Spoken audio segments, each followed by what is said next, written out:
I guess the title I picked, brand partnerships, but do you give a shit, is because there's so much pumped out in the world nowadays that's termed a partnership that is often ill-conceived, it's not thought through, it's delivered because, and it's named a partnership really because there's nothing else that makes it fit.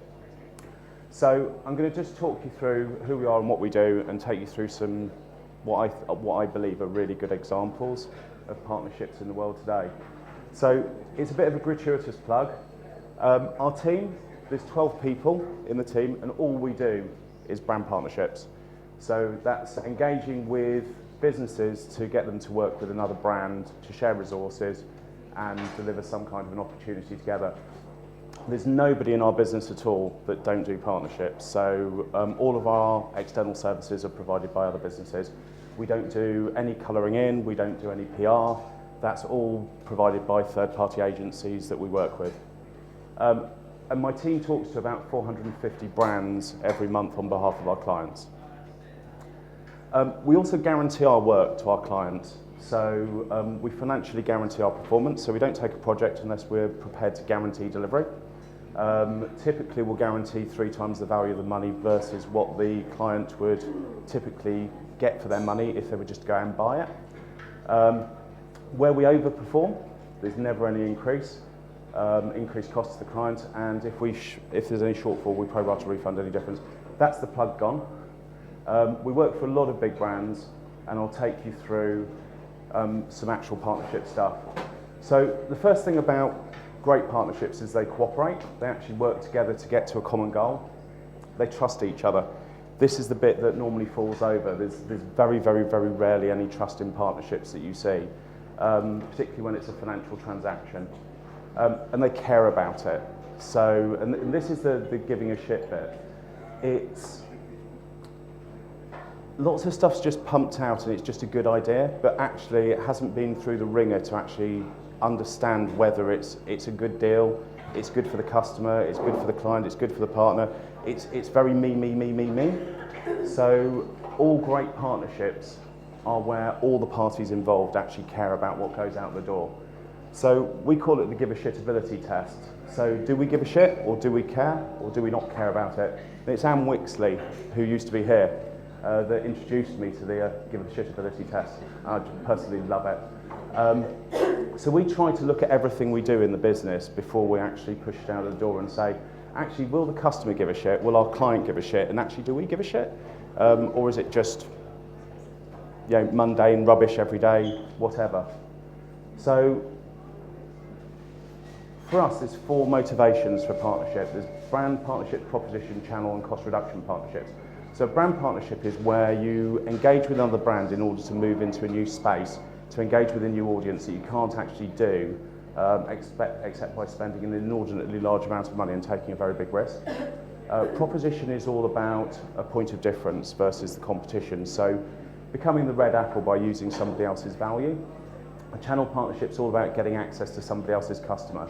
So we work with a lot of media agencies really because we're a very low-cost alternative to media, so we can bolster a media plan quite effectively.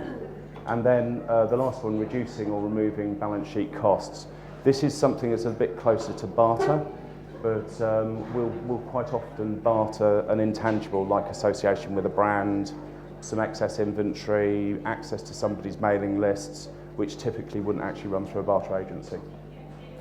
So, one of your in-house clients that we used to work for over at MPG came to us. They're an iconic Italian brand and they have an ambition to be a style brand. So they gave us a list of about 60 brands that they felt were appropriate to work with, and there was Gucci, Armani, Prada, Bottega Veneta, etc. So brands that really beer doesn't align with that well. And whilst we were working with them, we identified a warehouse full of stuff they'd used to make adverts over the years. And they had a gondola, they had Fiat 500s, they had vintage Piaggio scooters. And that enabled us to take that stuff to Armani and suggest to Armani that rather than having 3 suits stood in a window like this, they could actually start to build context using these props that we had without any cost to it. So they gave us their Bond Street windows for Christmas. We converted them into bars. I say we converted them. Armani's PR agency converted them into bars. We just managed the exchange of assets. And they put models in partying during the evening, and during the daytime they had mannequins just set up around it. We also provided the stuff to convert the whole of Emporio Armani into a huge bar for London fashion, for Vogue's fashion night out. And there was a whole series of other activities that came out of the relationship, but essentially it was finding the stuff within Peroni that was going to excite somebody like Armani enough to do something with them. So that's a brand partnership. Proposition partnership, something we did last year. Coty, the cosmetics brand, came to us with Sím-bī-ótik, and their problem was that their media budget was only about 64 grand for the year, and there's not an awful lot you can do with 64 grand. So how can you build sort of deep engagement with an audience with virtually no money to spend? So we were looking through a whole bunch of potential insight sources, and we found in Facebook that 22 out of the top 100 likes of their 130,000 followers were books, were authors, because girls going into sort of first makeup and so on, they kind of got wrapped up in that whole fantasy world, the Twilight novels and so on and so forth. So this project, we went and talked to about 100 of the top publishing companies, authors, distributors, and we settled with Ali Carter. So Ali's about number 3 in the category for that age group, and so she's actually written the Sím-bī-ótik brand into her books. These are the inside back pages where they're actually doing the looks of the characters in the books. It's written into the books, it was incorporated into all their above-the-line advertising. There was promotions featured in Waterstones, in WH Smith, in Superdrug, etc. So it became a sampling exercise as well. So it's generated about £600,000 worth of value so far, and the fee in this one was only about 35 grand. So it's a relatively low investment for quite significant output. And it's continuing as a relationship between the two brands. So this is a channel partnership. So essentially, Grant's Whiskey, massive declining share. They were struggling to keep their listings in certain supermarkets. I mean, I think the declining share was around about 11%. So it was a horror. Essentially, Grant's Whiskey have a strapline, which is there's family history in every bottle. So by partnering with Find My Past, genealogy research, they were able to put family history on every bottle. Sorry about that. Essentially we put a £10 voucher for genealogy research onto each bottle. It went onto 750,000 bottles. It went into all of the retailers, and it completely arrested the decline. And it actually created, I think it was a 6.4% increase in sales, and that stabilised over a period of time. So this now, every year you'll see Grant's Whiskey doing something else around this type of theme, because they've actually found an audience that they resonate well with, and they actually continue getting that sort of uplift in share. So I wanted to just show how a multi-brand partnership can potentially work as well to create value. So working with Scottish and Southern Energy, SSE, the idea was that when people move into a house, they need lots of stuff and they don't necessarily know where it is. And as an energy company, trying to actually resonate with anybody is tough because people just don't really care about electricity or gas. But trying to actually understand at that point in time, which is the only moment that you actually have to change your energy provider, even if you choose to stay with somebody, it's still an active choice. So nobody really cared. They had lots and lots of problems with actually creating a point of conversation with people. So we basically created a box full of stuff, and we used third-party partners to provide the stuff at no cost to us.